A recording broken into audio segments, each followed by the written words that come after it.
Hello, all. Here today to talk to you more about SIBO, which stands for Small Intestinal Bacterial Overgrowth. It sounds a little scary, right? Well, it's more of a pain, literally. It can cause bloating, gas, diarrhea, constipation, abdominal discomfort, and more. And so basically, it is when you have an increase in the amount of bacteria or the wrong kind of bacteria in the small intestine. And it's not necessarily always bad bacteria or what we call pathogenic, disease causing, but they are simply in the wrong neighborhood. Many of these microbes are better suited in the large intestine, and there can be many causes for this. So here's a little more information on SIBO, and I hope you find this information helpful. Sometimes things like small intestinal bacterial overgrowth or SIBO also cause constipation.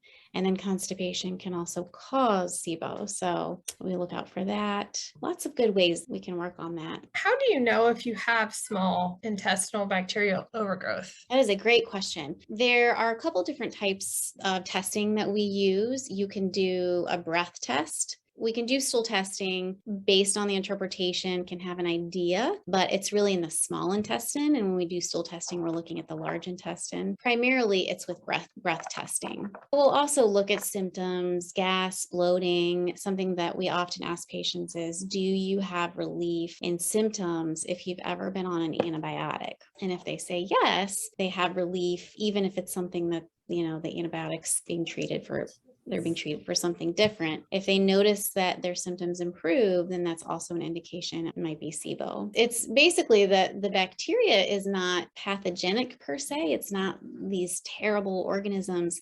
They're just misplaced. They're lost. They're in the small intestine, not the large intestine. That's why constipation can sometimes lead to that, because with constipation, things are stagnant. They're not moving. And so that motility, that peristalsis isn't there in your gut, and things just kind of stay. And so a lot of times we'll do, a specific diet plan for them to see if symptoms improve, to help relieve some of those symptoms. But ultimately, to determine that, it's breath testing. She has me on that GI benefits. I like the flavor of it. And I used to only drink lemon water, and I switched because she wanted me to have a scoop of that a day. Can you have too much of that? I split it into my water. I wish my camera would work, but I have like a 32-ounce jug that I drink. And so I'll drink probably 3 or 4 of those a day. I drink a lot of water. So I split the scoop. So you do one scoop a day, but you split it in your water? Yeah. And I didn't know. I was like, so it's a very rough estimate. Oh, yeah, that's perfectly fine. In fact, for constipation, sometimes we can even go up to 2 scoops for a short period of time. But 1 scoop in total per day, especially if you're splitting it up, no, that's perfectly fine. Another one I like, it's called GI Revive. That's another good one. I think there's marshmallow root in there. Lots of nice healing agents, similar to GI benefits. So have you noticed an improvement in symptoms with that?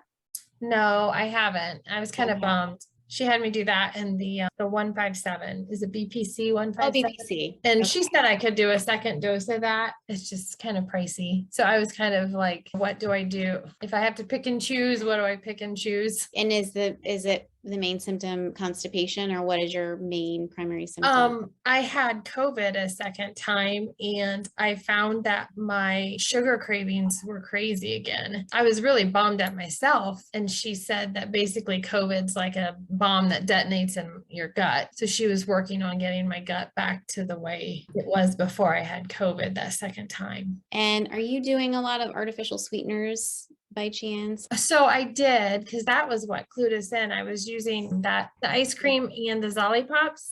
Yeah. And I cannot tolerate that. I found that if I just went and cheated and let myself eat regular sugar, well, then I got to the point where I felt like I was sliding on that slippery slope of moderation to more than I should be eating. Did she mention buffered vitamin C too, powdered vitamin C? No, I'm on vitamin C, but it's like a liposomal. It's liquid. Okay. Sometimes I've also heard that can help with those cravings as well. Buffered vitamin C? Yeah. The sugar alcohols, no, other than probably in the gum. I choose sugar-free gum, but I found like I want that snack while I'm sitting here working. And so it's really bad, but I'll get like a cup of M&Ms, and then I just slowly. Yep. You're fine. It's just getting to be more where I'm like, this is too much. I can tell. I know it's too much. Like you've tipped over into that. Okay, now it's more than just an occasional indulgence. Do you like dark chocolate, like cocoa? Not really, but I'm gonna have to train myself too. Okay. I feel it coming. You could try any of the dark chocolate bars. And sometimes what I'll do is just, I do shoot for like 80% or higher, but I'll just break a little square off. And then you can even like cut the square into 4 more squares, something like that just to snack on. But I feel like kind of retraining your palate and going for more of that cocoa versus the bittersweet. So more of the dark chocolate. Sometimes too, just I don't know if you're a tea drinker, but just having like a cup of tea or something warm. If you need to sweeten it, I would suggest the stevia drops, get like organic stevia drops, and it's just stevia, nothing else added to it. And even just like 1 or 2 drops of that. I don't like a ton of artificial sweeteners, period, because I do think that can drive and cause that cycle of craving more and more. I understand. But if it's something like that, then is it more sweet than salty? It's both. Yeah, I would say I forgot about that because then the other thing is the gluten-free pretzels. And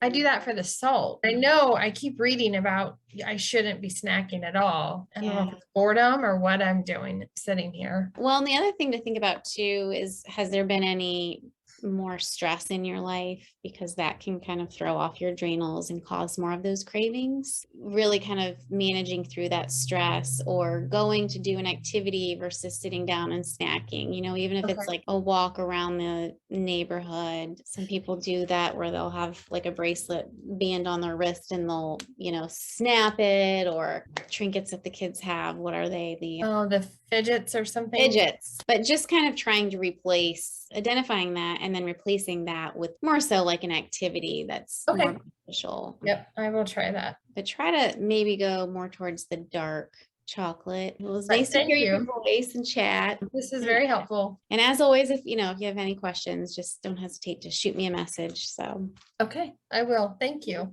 And you're welcome. Have a good week. Thanks, you too. All right. Bye.